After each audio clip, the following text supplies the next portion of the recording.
Six Zone YouTube channel එකට ඔයාලා හැමෝම බොහොම ආදරයෙන් පිළිගන්නවා. මම Six Zone YouTube channel එක වෙනුවෙන් ශාලුක දසනායක.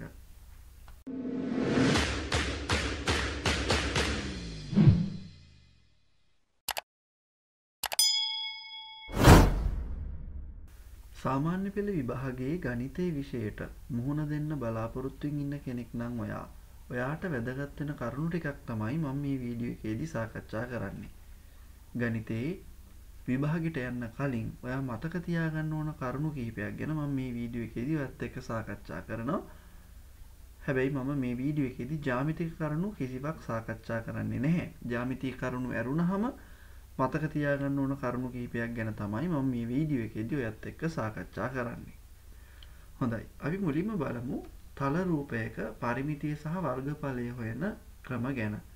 පරිමිතිය ගැන නම් ලොකුවට කතා කරන්න දෙයක් නැති වුණත් වර්ගඵලය ගැන කතා කරනකොට තල රූපෙන් තල රූපයට විවිධ වූ සූත්‍ර තියෙනවා. අපි ඒව මතක තියාගෙන ඉන්න ඕනේ. ඉතින් අපි බලමු එහෙනම් පළවෙනි තල රූපය ඍජු කෝණාශ්‍රය. මේක ඔයා පොඩි කාලේ ඉඳන් දන්න දෙයක්.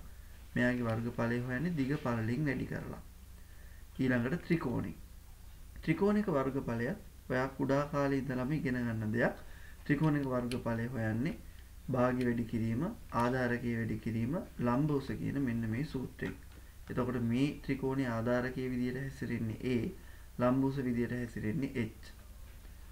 ඊට පස්සේ අපි කතා කරමු සමාන්තරාශ්‍රය ගැන. මෙන්න මේකේ සම්මුඛ පාදයුගල් සමාන්තරයි නම් අපි මේ වගේ චතුරාශ්‍රයකට කියනවා සමාන්තරාශ්‍රයක් කියලා. එතකොට මේ වගේ සමාන්තරාශ්‍රයක වර්ගඵලය හොයන්නේ කොහොමද? මෙන්න සූත්‍රය. සමාන්තරාශ්‍රයක වර්ගඵලය සමානයි ආධාරකයේ වැඩි කිරීම ලම්බෝස. ඔයාලට පේනවා ඇති මේකේ ආධාරකයේ විදියට හැසිරෙන්නේ A, ලම්බෝස විදියට හැසිරෙන්නේ H.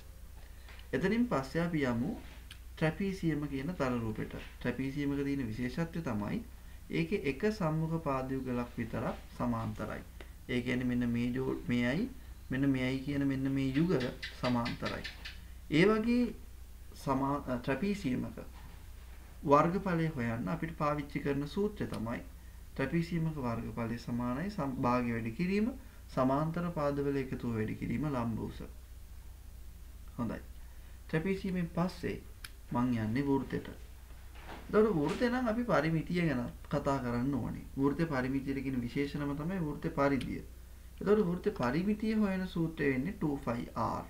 වෘත්තයක වර්ගඵලය හොයන සූත්‍රය වෙන්නේ 5r වර්ගය. මේ දේවල් පටලව ගන්නේ නැතුව නිරවුල්ව මතක තියාගන්න ඕනේ. වෘත්තෙන් පස්සේ අපි එන්නේ කේන්ද්‍රික ඛණ්ඩයකට.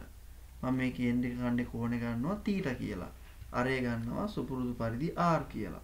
එහෙනම් අපිට පුළුවන් කේන්ද්‍රික ඛණ්ඩයක වර්ගඵලය හොයන්න මෙන්න මේ සූත්‍රයෙන්. මොකද්ද? අර වෘත්ත වර්ගඵලයේ හොයන සූත්‍රයේම වැඩි කරනවා 360න් θ කියන භාග සංඛ්‍යාවෙන්. ඒ වගේම කේන්ද්‍රික ඛණ්ඩයක ඡාපදිග කියන්නේ මෙන්න මෙතන ඉඳලා මෙන්න මෙතනට වෙනකන් දිග විතරයි. අරයන් දෙක ගන්නෙ නෑ. ඒතකොට මෙන්න මේ දිග හොයන සූත්‍රය තමයි මේ තියෙන්නේ 2πr වැඩි කිරීම 360න් θ. හොඳයි.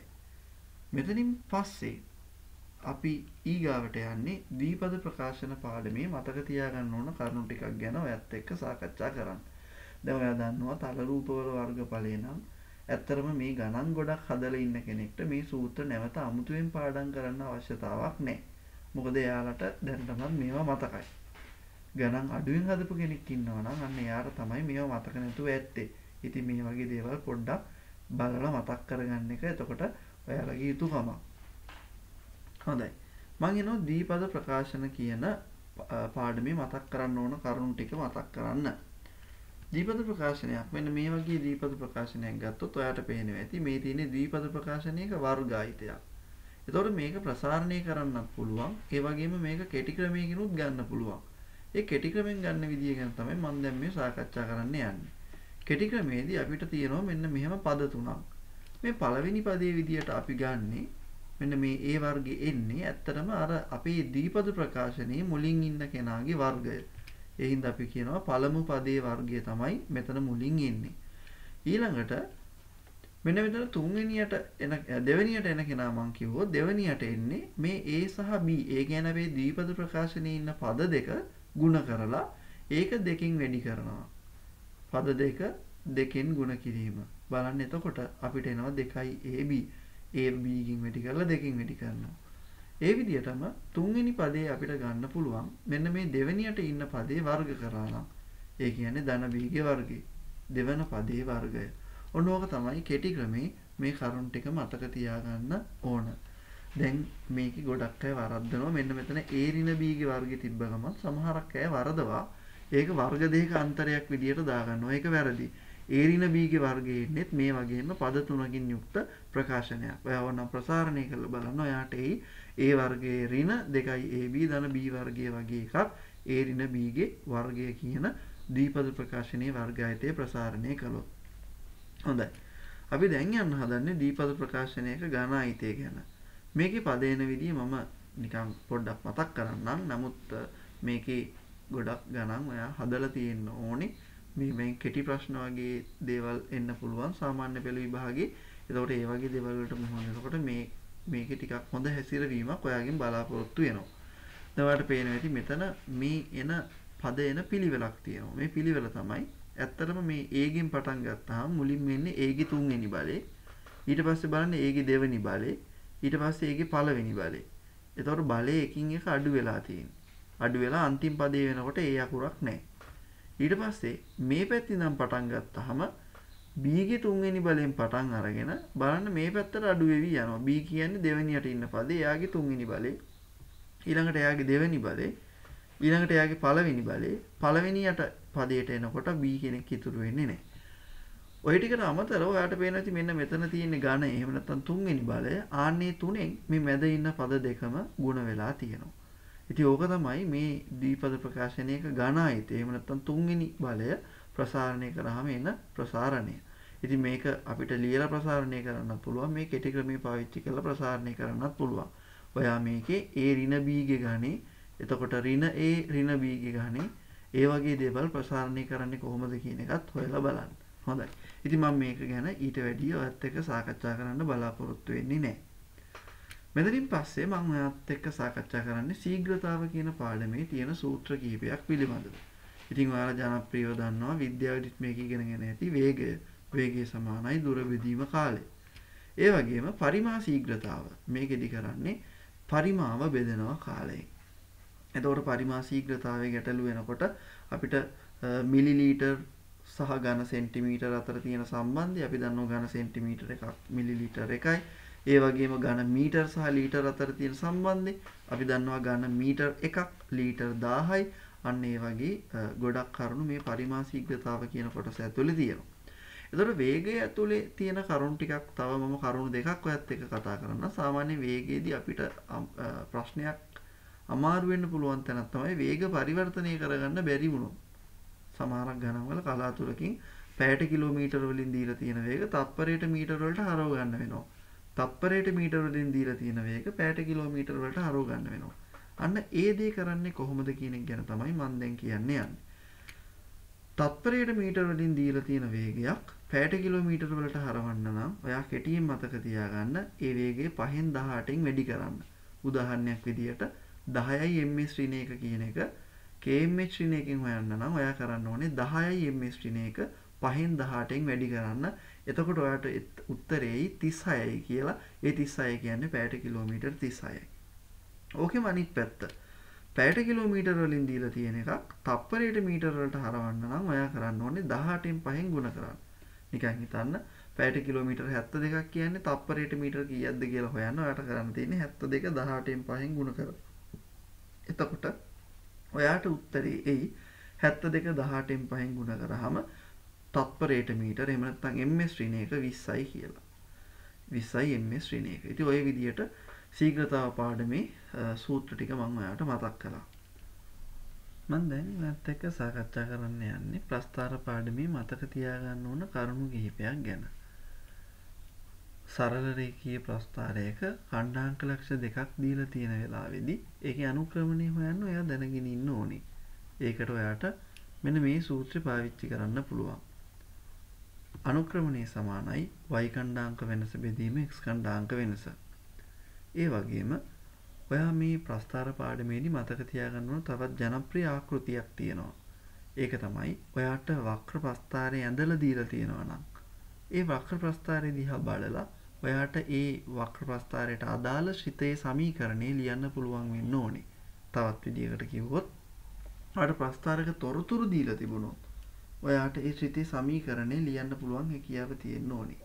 ඒකට මෙන්න මේ ආකෘතිය ඔයාට වැදගත් වෙයි. බලන්න මේ ආකෘතියේ තියෙන හිස් තැන්. මේ හිස් තැන් අපි පුරවන්නේ කොහොමද කියන එක බලමු. මුලින් තියෙන y සමානයි හිස් තැනක් වරහණක් වර්ගේ නැවතත් හිස් තැනක්. මෙන්න මේ වරහනේ ඉස්සරහා තියෙන කඩ තිත්තිරි පේලියට එන්නේ ධන හරි ඍණ හරි ලකුණ. මං කියනනම් ඒක කොහොමද තීරණය කරන්නේ? හොඳයි. අපි බලමු මේ ධන හරි ඍණ හරි ලකුණ කොහොමද තීරණය කරන්නේ. ඔයාට දීලා තියෙන ශ්‍රිතේ තියෙන අවමයක් නම් මෙතනට එන ලකුණ ධනයි. ඔයාට දීලා තියෙන ශ්‍රිතේ තියෙන උපරිමයක් නම් මෙතනට එන ලකුණ ඍණයි. මෙතන එන අගය ගැන නෙමෙයි මෙතනදී අපිට කතා කරන්න තියෙන්නේ මෙතන එන ලකුණ ගැන. අගය ගැන අපිට පුරෝකථනය කරන්න බෑ. අගය ගැන යම්කිසි අදහසක් තියෙනවා. නමුත් හරියට මේන අගය අපිට එහෙම කියවීමේ හැකියාවක් නැහැ. ඒ හින්දා අපි අගයක් ගැන නෙමෙයි මෙතනදී කතා කරන්නේ ලකුණ පිළිබඳව විතරයි. එතකොට මේ තැන් දෙක ගැන අපි කොහොමද කතා කරන්නේ? මේ තැන් දෙකේ මෙන්න මේ මැද්දේ වරහන ඇතුළට එන්නේ සමමිතික අක්ෂය සමීකරණයේ බිඳුව උක්ත කරාම අනික් පැත්තේ ලැබෙන ප්‍රකාශනය. ඔයා දන්නවා ඕනම වක්‍ර ප්‍රස්ථාරයක සමමිතික අක්ෂයක් තියෙනවා. ඒ සමමිතික අක්ෂය සමීකරණේ එන්නේ x සමානයි 2 x සමානයි 3 අන්නේ වගේ ඒකේ ඒ එක පැත්තක බිඳුවක් හදාගන්න. දැන් උදාහරණයක් විදිහට x සමානයි 3 නම් 3 අනිත් පැත්තට අරන් ගිහිල්ලා අපිට x ඍණ 3 සමානයි බිඳුව කියලා බිඳුව උක්ත කරගන්න පුළුවන්. එතකොට මේ බිඳුව තියෙන පැත්තේ නෙමෙයි අනිත් පැත්තේ තියෙන x ඍණ 3 කියන ප්‍රකාශනය තමයි මේ වරහන ඇතුළට එන්නේ. තුන්වෙනි වරහණෙන් එන්නේ මේකේ තියෙන උපරිමයක්ද අවමයක්ද කියන එක අපි මුලින් චෙක් කරනවා. ඒ පරීක්ෂා කරන උපරිම හෝ අවම අගය උපරිම අගය හරි අවම අගය හරි අන්න ඒක තමයි මෙන්න මේ හිස් ඉඩට එන්නේ. ඉතින් මේක තමයි අපේ ජනප්‍රිය ආකෘතිය. ඉතින් මේ ආකෘතිය දැනගෙන හිටියොත් අපේට සමහරක් අහන ප්‍රශ්න වලට උත්තර දෙන්න ලේසි. හොඳයි. අපි මෙතනින් පස්සේ ඊළඟට මතක් කරගමු දර්ශක නීති. දැන් දර්ශක නීති ඔයාට ගොඩක් ඒවා පුළුවන්. මොකද ඔයා ගොඩක් ගණන් හදලා තියෙන කෙනෙක් නම් මේවා අමුතුවෙන් මතක තියාගන්න ඕන දේවල් නෙමෙයි. නමුත් එහෙම මතක නැත්නම් අනිවාර්යෙන් මේවා බලලා මතක් කරගන්න.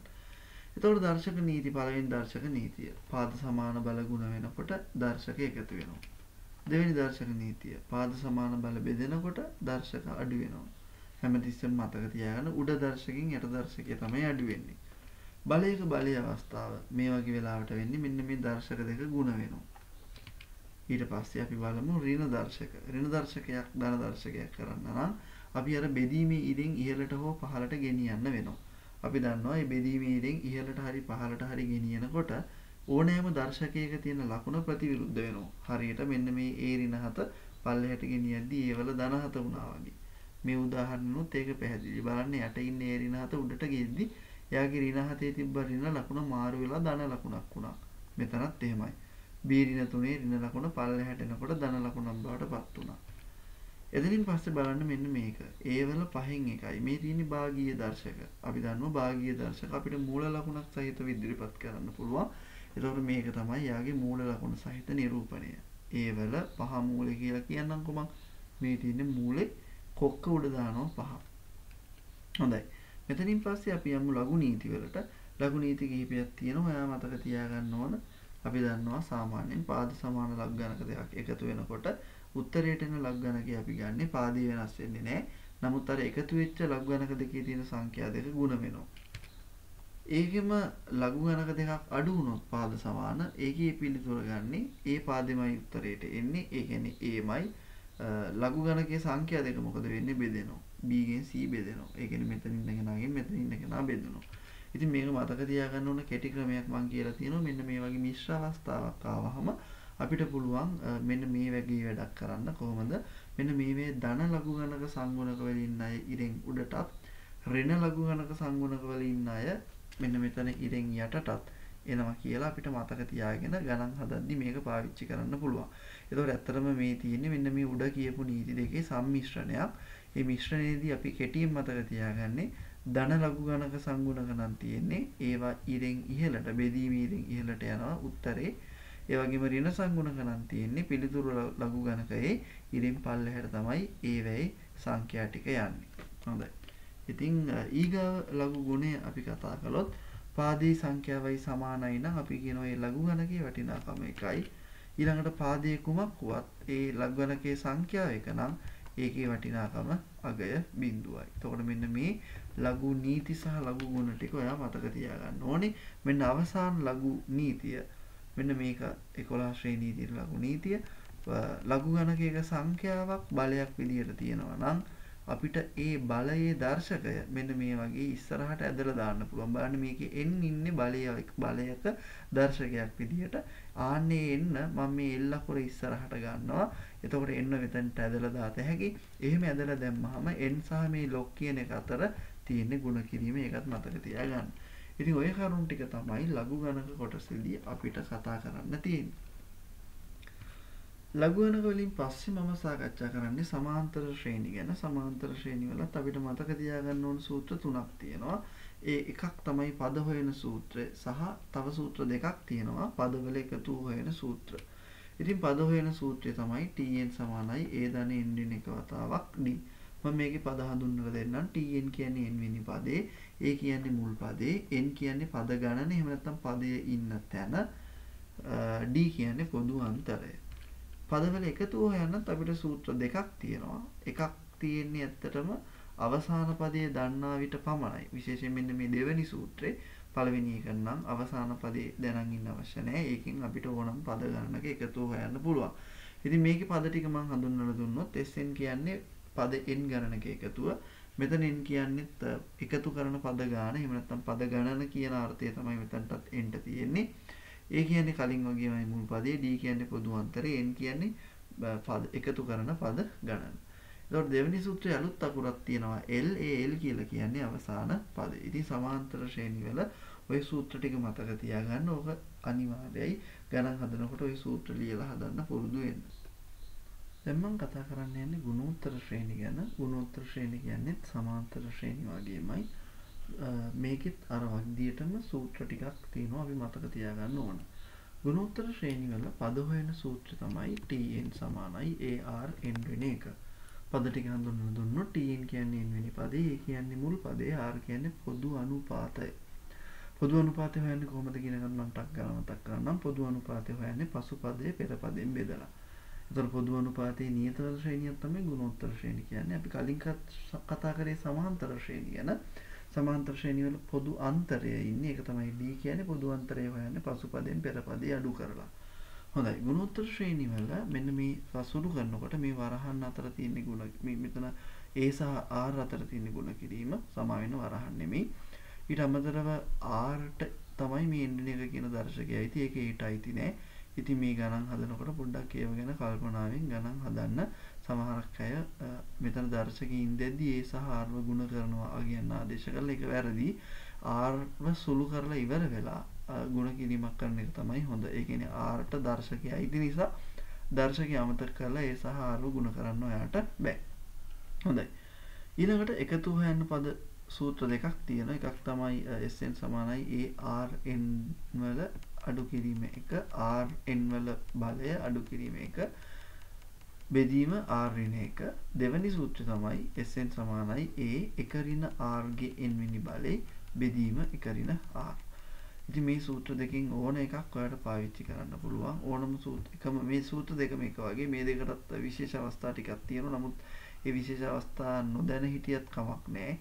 මේ සූත්‍ර දෙකෙන් ඕනම එකක් පාවිච්චි කරලා ඔයාලට ගුණෝත්තර ශ්‍රේණි ගණන් හදන්න පුළුවන්. හොඳයි. එතකොට මේකෙන් හදන්න පුළුවන් එකතු හොයන ගැටලු. ඉතින් මේකේ සුපුරුදු පද ටිකම තමයි අපි තියෙන්නේ. අලුත් පදයකට තියෙන SN කියන එක. SN කියලා කියන්නේ පද n ගණනක එකතුව. හොඳයි. මෙතනින් පස්සේ අපි යමු සංඛ්‍යානයට. සංඛ්‍යානය කියන්නේ සංඛ්‍යාත ව්‍යාප්ති, ඊළඟට දත්ත නිරූපණය සහ අර්ථකථනය වගේ පාඩම් රසක එකතුවක් තමයි සංඛ්‍යානය කියලා කියන්නේ. ඒකේ මතක තියාගන්න ඕන කරුණු ටිකක් මම ඉක්මනට මතක් කරලා දෙන්නම්. එතකොට මධ්‍යේනී ගැන අපි කතා කළොත් මධ්‍යේනී සමූහිත ව්‍යාප්තිය ගැන අපි වගුව ගහලා තමයි ගන්නෙ. මධ්‍යේනී හොයනකොට අපිට සූත්‍ර දෙකක් තියෙනවා. එකක් තමයි සිග්මා fx බෙදීම සිග්මා f. ඒ විල fx තීරුව සහිත වගුවක් ගොඩ නැගුවොත් උපකල්පිත මධ්‍යයන්ගෙන් ගාන හැදුවොත් මධ්‍යයන්හි සමානයි උපකල්පිත මධ්‍යයන්හි දාන සිග්මා ft බෙදීම සිග්මා f. දැන් මේ විල්ලා සමූහිත ව්‍යාප්තිනේ. ඒ කියන්නේ පන්ති ප්‍රාන්තර තියෙන ව්‍යාප්ති. එහෙම නැතුව නිකන් සාමාන්‍ය විදියට ආවලියක් වගේ නිකන් වැලක් වගේ දත්ත දීලා තියෙන වෙලාවට ඒ වෙලේ කොහොමද අපි මධ්‍යයන්නේ හොයන්නේ? එතකොට අපි කරන්නේ මධ්‍යයන්නේ සමානයි දත්තවල එකතුව බෙදීම දත්ත ගන්න. ඉතින් මේ සිග්මා fx සිග්මා f කියන ඒවාත් එන්නේ ඇත්තටම මෙයාගෙන්ම තමයි. නමුත් එන විදිය දැනන් ඉන්න ඕනේ. මේ සූත්‍ර ටික මතක තියාගත්තොත් ඔයාලට මේ හැදීගෙන යන ගණන් කීපයක් හදාගැනීමේ හැකියාව තියෙනවා. හොඳයි. සංඛ්‍යානීම තවත් කොටසක් තමයි චතුර්ථක. චතුර්ථකත් අපිට ප්‍රධාන කොටස් දෙකකින් සාකච්ඡා කරන්නම් මම. එකක් තමයි සමූහිත ව්‍යාප්ති, අනිත් එක අමුදත්ත. එහෙම නැත්නම් අපි කියනවා අසමූහිත දත්ත කියලා. හොඳයි. සමූහිත ව්‍යාප්තිවලදී චතුර්ථක හොයන්න සූත්‍ර තුනක් තියෙනවා. ඇත්තටම මේ සූත්‍ර තුනට වඩා සමූහිත ව්‍යාප්තිවලට වැදගත් වෙන්නේ සමුච්චිත සංඛ්‍යාත වක්‍රය. සමුච්චිත සංඛ්‍යාත වක්‍රය නැතුව සමූහිත ව්‍යාප්තිය, ඒ කියන්නේ පන්ති ප්‍රාන්තර තියෙන ව්‍යාප්තියක අපිට චතුර්ථක හොයන්න බෑ. එතකොට සමුච්චිත සංඛ්‍යාත වක්‍රය ඇඳලා චතුර්ථක ගන්නකොට මෙන්න මේ සූත්‍ර තුන ඔයාලට වැදගත් වෙයි. ඒ චතුර්ථක හොයන සූත්‍ර තුන තමයි මේ තියෙන්නේ. එතකොට එහෙම නැතුව අමුදත්තවල චතුර්ථක හොයනවා නම් ඔයාට පාවිච්චි කරන්න පුළුවන් සූත්‍රයක් තියෙනවා. එහෙම නැත්නම් අර කපලා ගන්න ක්‍රමයකුත් ඔයාලා ඉගෙනගෙන ඇති. දෙපැත්තේ කියන කප ගන්න ක්‍රමයක්. ඉතින් මේ ක්‍රම දෙකකින් ඕනේකින් චතුර්ථක හොයන්න පුළුවන්. සූත්‍ර භාවිතා කරලා හොයනවා නම් එතකොට සූත්‍ර වෙන්නේ මෙන්න මේ සූත්‍ර. හොඳයි. මේ දීලා තියෙන සූත්‍ර වලට අමතරව අපි අන්ත චතුර්ථක පරාසය කියන දේ ගැන ඇහුවොත් අන්ත චතුර්ථක පරාසය කියලා කියන්නේ තුන්වෙනි චතුර්ථකය සහ පළවෙනි චතුර්ථකය අතර තියෙන වෙනස. තුන්වෙනි චතුර්ථකයත් පළවෙනි චතුර්ථකයත් අතර තියෙන වෙනස. හොඳයි. ඊළඟට මම කතා කරන්නේ ප්‍රතිශත පාඩමේදී ඔයා මතක තියාගන්න ඕන කරුණු ටිකක් ගැන. ප්‍රතිශත ගොඩක් ගණන් අදහස තේරුම් ගන්න හදන එක තමයි හොඳ. නමුත් හීනවන ශේෂ ක්‍රමයට වගේ ආවොත් මතක තියාගන්න ඕන කරුණු කීපයක් තියෙනවා. ඒකෙන් කීපයක් මම ඔයාලට දැන් මතක් කරලා දෙන්නම්. පළවෙනි එක තමයි මෙන්න මාස එකකට පොලි හොයන මෙන්න මේ සම්බන්ධය. කොහොමද අපි ඒක හොයන්නේ? මාසික ණය කොටස වැඩි කරනවා 100න් උඩ වාර්ෂික පොලි අනුපාතයේ වැඩි කිරීම 12න් 1. ඉතින් මේකෙන් පුළුවන් මාස එකකයකට පොලි හොයන්න. ඊළඟට තවත් ජනප්‍රිය සූත්‍රයක් තමයි මාස ඒකක ගණන හොයන සූත්‍රය. මාස ඒකක ගණන හොයන්නේ කොහොමද? n වතාවක් n ධන 1 බෙදීම 2. මම මේ n කියන්නේ කවුද කියලා කියන්නම්. n කියන්නේ ඔයාගේ ගානේ දීලා තියෙන මාසික වාරික ගණන, එහෙම නැත්නම් මාස ගණන. හොඳට මතක තියාගන්න. මම හැමතිස්සෙම කියනවා මාස ඒකක ගණන සහ මාසික වාරික ගණන කියන එක පටලව ගන්න එපා. මෙතන n තමයි මාස ගණන හෙවත් මාසික වාරික ගණන වෙන්නේ. මාස ඒකක ගණන කියන්නේ වෙනම එකක්. ඒක හොයන සූත්‍රය තමයි මේ තියෙන්නේ. අපි දැන් බලමු වර්ග සමීකරණ කියන පාඩමේ අපි මතක තියාගන්න ඕන කරුණු මොනවාද? ඔයා දන්නවා වර්ග සමීකරණ විසඳන්න පුළුවන් ක්‍රම කිහිපයක් තියෙනවා. සාධක ඇසුරින්, වර්ග පූර්ණයෙන්, සූත්‍රයේ භාවිතයෙන්, ප්‍රස්ථාර ඇසුරින් වගේ ඔය වගේ ක්‍රම ගොඩකින් අපිට වර්ග සමීකරණ විසඳන්න පුළුවන්. එතකොට ඔයාගේ ප්‍රශ්න පත්‍රයේ දෙවැනි කොටසේ එන වර්ග සමීකරණ ගාන විසඳන්න තියෙන ජනප්‍රිය ක්‍රම දෙක තමයි වර්ග පූර්ණය සහ සූත්‍රය. සූත්‍රයෙන් කවුරු හරි වර්ග සමීකරණ විසඳනවා නම් ඒ සූත්‍රය පාඩම් කරගෙන ඉන්න ඕනේ. ඉතින් ඒ සූත්‍රය මතක් කරලා දෙන්න තමයි මම යන්නේ දැන්. අපි ගත්තොත් ax වර්ග ධන bx ධන c සමානයි කියලා වර්ග සමීකරණයක්. බලන්න කවුද a කියලා කියන්නේ x වර්ග සංගුණකය, b කියන්නේ x ගේ සංගුණකය, c කියන්නේ x පද හැරුණාම තියෙන ඉතිරි නියත පදය. ඉතින් මෙන්න මේ විදිහේ වර්ග සමීකරණයක් දුන්නොත් එයාගේ මූල එහෙම නැත්නම් x ට හම්බ වෙන උත්තර අපිට මෙන්න මේ සූත්‍රයෙන් ගන්න පුළුවන්. මොකද්ද සූත්‍රේ? x සමානයි ඍණ b ධන හෝ ඍණ වර්ගමූලය ඇතුලේ b වර්ග ඍණ 4ac සම්පූර්ණ එක බෙදෙනවා 2a ගෙන්. ABC කියන්නේ මම නැවතත් කියන්නම් B කියන්නේ x ගේ සංගුණකය, A කියන්නේ x වර්ගයේ සංගුණකය, C කියන්නේ නියත පදය. නිකන් ඉන්න නියත පදේ x පදයක් එක්ක සම්බන්ධයක් නියත පදයට නැහැ. හොඳයි. මේ විදියට ඔයාලට පුළුවන් මේ සූත්‍රය පාවිච්චි කරලා වර්ග සමීකරණ විසඳන්න. වර්ග සමීකරණ වලින් පස්සේ මම කතා කරන්නේ මේ වීඩියෝ එකේ අවසාන කොටස ත්‍රිකෝණමිතිය. ඉතින් ත්‍රිකෝණමිතිය අපිට තියෙන ජනප්‍රිය ත්‍රිකෝණමිතික අනුපාත තුනක්. එකක් තමයි sin, අනිත් එක cos සහ අනිත් එක tan. sin θ ගත්තොත් sin θ කියන්නේ සම්මුඛ පාද බෙදීම බද්ධ පාද. දැන් මේ ත්‍රිකෝණය ගත්තොත් මේ ත්‍රිකෝණේ සම්මුඛ පාද වෙන්නේ මම මේ පෙන්නන එක කියන සලකා බලන කෝණයට ඉස්සරහා ඉන්න පාදේ. එයා තමයි සම්මුඛ පාදේ. කර්ණය කියන්නේ අංශක 90 කෝණයට. මම මෙන්න මේ කෝණය තමයි අංශක 90යි කියලා අරන් තියෙන්නේ. අංශක 90 කෝණයට ඉස්සරහා ඉන්න පාදයට අපි කියනවා කර්ණය. එහෙනම් මේ තියෙන්නේ sin θ සම්මුඛ පාදයේ බෙදීම කර්ණය. cos θ කොස්ටියට කියන්නේ සම්මුඛ පාදයට කර්ණයක් ජොයින් කරන එහෙම නැත්නම් බද්ධ කරන කෙනාට අපි කියනවා බද්ධ පාදය කියලා. අන්න ඒ බද්ධ පාදය තමයි මම දැන් මේවට පෙන්නන්නේ. ඒ බද්ධ පාදයේ කර්ණයෙන් බෙදුනහම එන අනුපාතයට තමයි අපි කොස්ටියට කියලා කියන්නේ. අවසාන වශයෙන් tan θ කියන්නේ සම්මුඛ පාදයේ බෙදීම බද්ධ පාදය. ඒ කියන්නේ මෙන්න මේ ඉස්සරහින් ඉන්න සම්මුඛ පාදෙත් සම්මුඛ පාදය සහ කර්ණය බද්ධ කරපු එකතු කරපු මෙන්න මේ බද්ධ පාදයේ බද්ධ පාදයෙන් බෙදුවහම එන අනුපාතයට තමයි අපි tan අනුපාතයවත් tan θ කියලා කියන්නේ. ඉතින් මේ අනුපාත තුන ඔයා මතක තියාගන්න sin cos tan කියලා. එතකොට sin නම් සක cos නම් බක tan නම් සක බක සබ කියලා තමයි අපි මේක පහසුවෙන් මතක තියාගන්නේ. ඉතින් මම බොහොම වේගෙන් ඉක්මනට සාමාන්‍ය පෙළ විෂය නිර්දේශයේ තියෙන ජනප්‍රිය සහ වැඩිපුර ප්‍රශ්න වලට අහන සූත්‍ර ටිකක් තමයි මේ මතක් කරගෙන ගියේ. මම මේකෙදි ජ්‍යාමිතික කරුණු කිසිවක් මතක් කරේ නෑ. ඉතින් මේ කරුණුත් එක්ක ජ්‍යාමිතික කරුණුත් බලලා ඔයාගේ සාමාන්‍ය පෙළ විභාගය ඉහළින්ම ජය ගන්න සියලු දෙනාටම සාමාන්‍ය පෙළ විභාගයේ ඉහළින්ම ජය ගන්න මම සුබ ප්‍රාර්ථනා කරනවා. ස්තුතියි.